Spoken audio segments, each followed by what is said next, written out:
Hey there, my name is Dr. Drew Brazier. I want to share with you my personal story about my faith transition and what it looked like for me while helping other people, and just on a very personal level. So we go back several years, whenever I was just a little young kid. Youngest of 7 kids, and we're all a very athletic family. And wonderful family in many different ways. I really had the focus as a kiddo to get on that mission. I used to wear the little future missionary badges, and I was super gung-ho about that. All my family, we were all athletes. A lot of us played sports in college, and for me, I played football in college, and there was no way that I was going to let football stop me from going on a mission. I really wanted and had great aspirations to go and to do that. And then I went on my mission and kind of put a halt to the football playing career in college, and absolutely loved that time of my life. I came back from the mission, served my hardest in the mission, loved the people, was in South America, and, served. And I really didn't want to be in leadership, to be honest with you. But I did serve the last several months of my mission as an assistant to the president.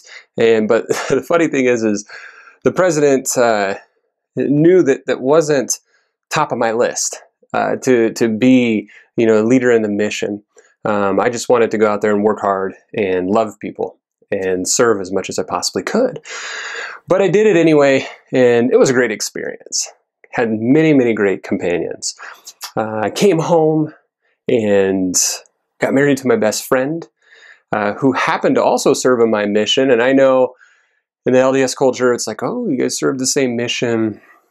No, it wasn't one of those situations. But we were great friends and fell in love and have continued to have a great relationship.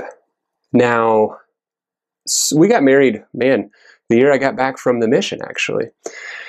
And as we got married, we were deciding where to go for graduate school. We ended up in Colorado, which was an awesome experience. And one semester into graduate school, I was 23 or 24. We were in a family ward. I was called into a bishopric and ordained a high priest at that point. And to be honest with you, it scared the crud out of me. I had no idea what I was doing. There's a great bishop, great first counselor, and I was just kind of doing anything and everything I could to not screw everything up. But I tried really hard. I took any calling that I had very, very seriously, gave it my best effort, and worked as hard as I possibly could. Go to the temple every week to figure out inspiration to do better, and would consistently read in my scriptures and pray and doing everything that I possibly could to serve. We went through graduate school. I studied in clinical psychology, emphasized in health psychology, and also later an emphasis in trauma and performance. And so kind of had a very interesting career. But I was studying psychology, and at the end of graduate school, we moved to another place within Colorado. And I guess I should say, by the time I graduated from earning my doctorate, I'd also served in the Stake Young Men's Presidency, which was an awesome experience to be around such cool youth who were trying their hardest. And then when we did move after graduate school, started up, as a young professional, starting my own practice, starting my own business, and it was a great experience, but it became more busy with church callings. I was called into the High Council, and I was still in my 20s and trying to figure things out. And anyway, by the time actually I got called into the High Council, I'd served as Young Men's President as well. And I'm trying to think, just various callings and leadership positions. But when I was on the High Council, I started to have some concerns that were very genuine. I saw some ways that things were done that made me wonder, wow, Why would somebody say that? And in a leadership position now, I've made a conscious effort to never judge a leader in that sense. But there were some harsh things that were said that didn't make sense to me. And I just equated at first that, oh, it's just human error. They're doing the best that they can. But as time went on, there were some things that stuck that really made me question. So I actually met with the church leader, stake president, and shared my concerns. And he said, hey, go back to your foundational testimony. I'm like, okay, great. Like, that's about Joseph Smith, and that's the Book of Mormon. And so as I was serving as a young leader in this situation, I was also trying to strengthen my testimony. And I went into this a few years ago of trying to strengthen my own testimony. And it was intriguing because I had started to receive referrals as a clinician for faith transition.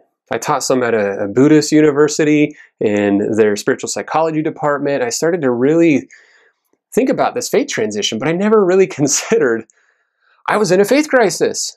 It didn't really dawn on me at that moment that I was having a faith crisis, as I was helping many other people through theirs to either stay in or to transition out.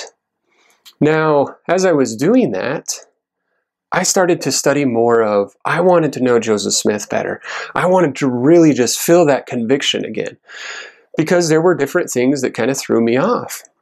And as I did, I started to realize, as I started to look at history, I wasn't getting into hate stuff and all that, which most of us don't. I just wanted to know more of the historical background, to really get an objective perspective, to set up what that looks like, so that as I prayed to know and have a stronger conviction, I could envision it in my mind.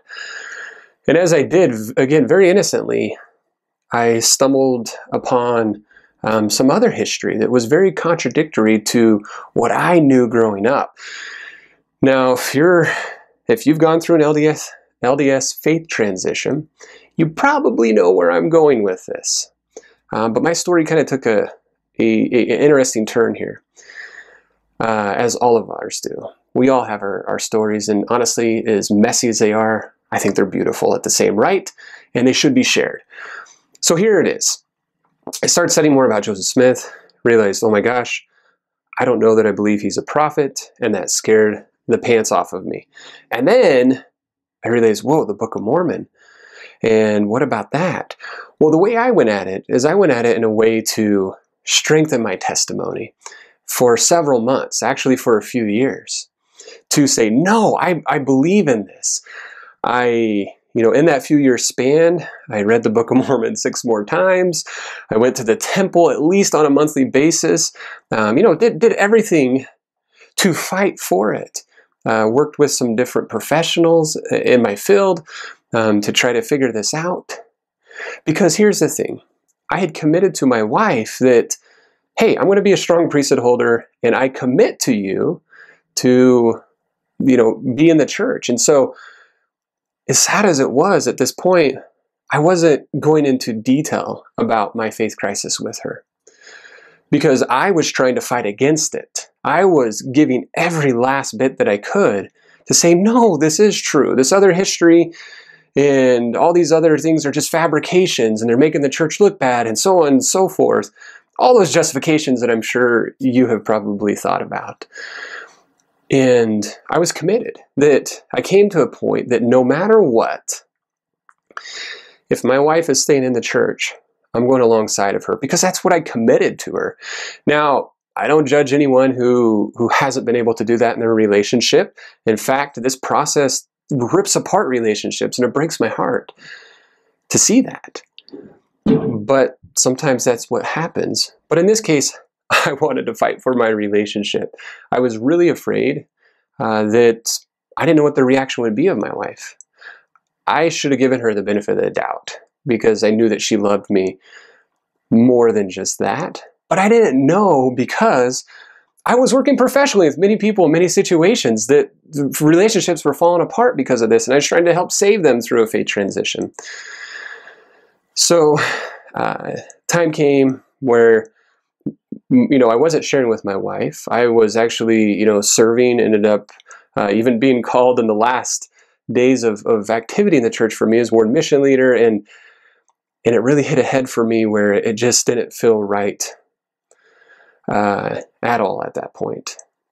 It came to a stopping point for me, but I was still going to try to continue in church. And my wife all the while was questioning God. She didn't know what I was questioning or really where I stood in that regard. But she started questioning God, which was totally different than my questioning. And she kind of got to a point where she was like, Drew, I don't know if I can go to church. There's certain things that I just don't believe. And it wasn't just one thing. It wasn't, oh, I can't find Kolob, I'm out. Or, this one scripture or this one human error. It was some foundational things for her. And then she started to study some history stuff. I never shared with her, hey, go study this. I didn't feel like that was my responsibility. I respected her testimony. But she did. She went and studied, a lot to say, I need to give this a fair look. And as she did, she's a very smart person. She's very balanced. And she came to me one day and she said, I'm done. And it kind of shocked me. Didn't really know what to do. And in fact, there was fear in me. There was that grief process that was already starting. Or what does that mean for you? What does that mean for us? Well, what's been so beautiful about this process is we've been able to look at and define for us how it is that we want to move forward. What are the boundaries within our relationship? What are our personal boundaries? How can we build bridges with community?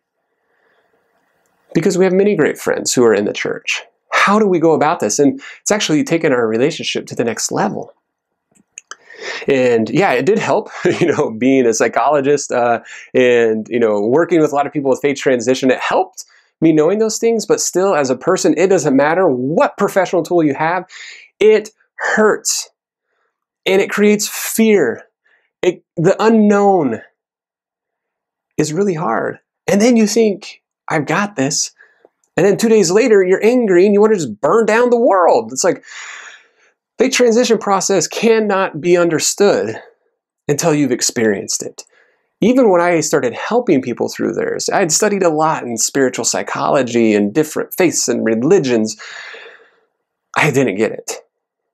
Then I went through it. I was like, holy smokes. This is a whole different animal. But it can be beautiful. I hope you'll share your stories. I'd love to hear people's stories. There's many great podcasts out there that allow you to share your stories. Different forums. I hope you'll share. And I hope you'll realize that we're in this together. I am a firm believer. You're my brother. You're my sister. I believe stronger in that now. It may look different than what LDS Faith teaches about that, but I have a genuine love for you, and I hope that you'll share your story as well. I hope that you find this helpful. And honestly, I don't know how, but just hearing another perspective, hearing another story. I've had many people say, Drew, share your story. You have to share your story. And as a professional, I am opening up to more people about this is where I'm at. Whereas before, while I was going through a 3-year faith crisis, I didn't. I just said, no, I'm strong with the church. But whether you choose to stay in or stay out, I hope you know there are many people that want to hear you. There are many people that want to see you for who you are. And I hope you get a little bit out of this video. And I hope you know as well, there is a lot of hope. It may seem gray some days. Other days may seem like just totally elated. You may feel total fluctuations in mood and so on and so forth. But there is so much hope. So much. Anyway, hope you've enjoyed this video. Hope to chat more with you. And hope to talk a little bit more. All right, have a great day.